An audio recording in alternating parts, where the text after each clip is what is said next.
Okay, so today we're going to go on a little journey, one that starts, between the dusty shelves of a library and ends right here on the very screen you're looking at.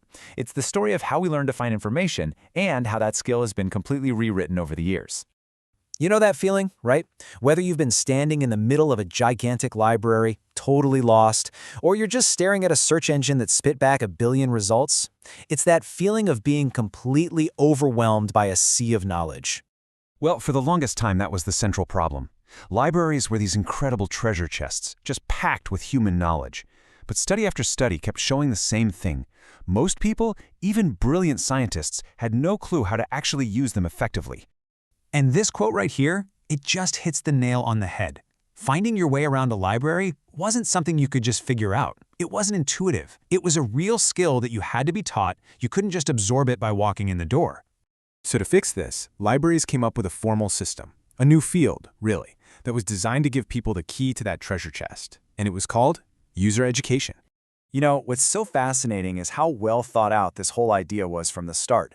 It wasn't just about finding stuff. No, it was about teaching people to first figure out what they were even looking for, how to ask the right questions, and then how to go find the answers.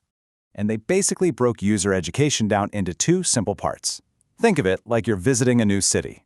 First up, you get orientation. That's the map. It shows you the layout, the different sections, the basic rules. Then you get instruction. That's your guided tour of the big landmarks, teaching you how to use the tools, like the card catalog, to find exactly what you need. And they taught this stuff in all kinds of ways. Sometimes you had group classes, like big lectures for a whole bunch of students. And then you had the individual help, which was that classic one-on-one time with a librarian at the reference desk when you were just completely stuck. But then, everything changed. A technological explosion just blew the doors off the library and scattered information absolutely everywhere. The internet had arrived. Just look at the timeline here. You can see this slow, steady progress from the 40s to the 60s, but then, bam, the 90s hit. The pace of change just went vertical, and all of a sudden, that old model of teaching people how to navigate one single building, it just couldn't keep up. No way. Suddenly, having a map to just one library was kind of useless, because information wasn't just in books anymore. It was in articles, databases, videos, forums, countless digital formats.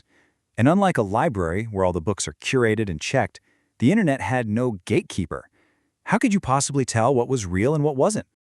So this new, pretty chaotic world, it demanded a completely different set of skills. It wasn't enough to be educated on how one system worked. You had to become literate in the language of information itself. And this, right here, is the absolute key difference. User education was like a guided tour of Paris. It's fantastic if you happen to be in Paris. But information literacy, that's like learning how to read any map and use a compass. It's a universal, lifelong skill for getting around anywhere. The whole game just shifted. It was no longer about a physical location, finding a specific book on a specific shelf. It became about critical evaluation, judging the credibility of some random website on a screen.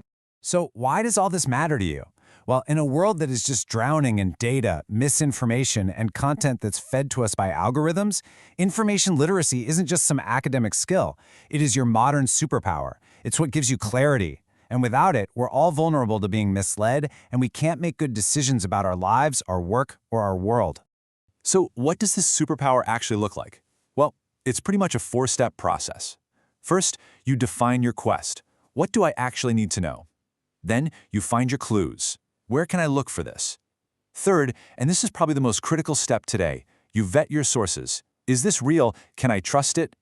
And finally, you use that knowledge to actually do something with it.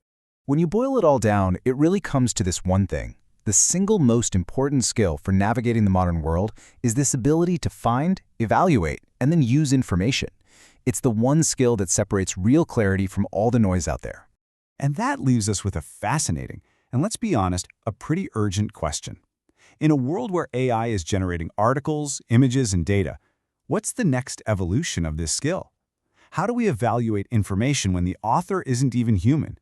It really seems like the need for this superpower is only going to get stronger.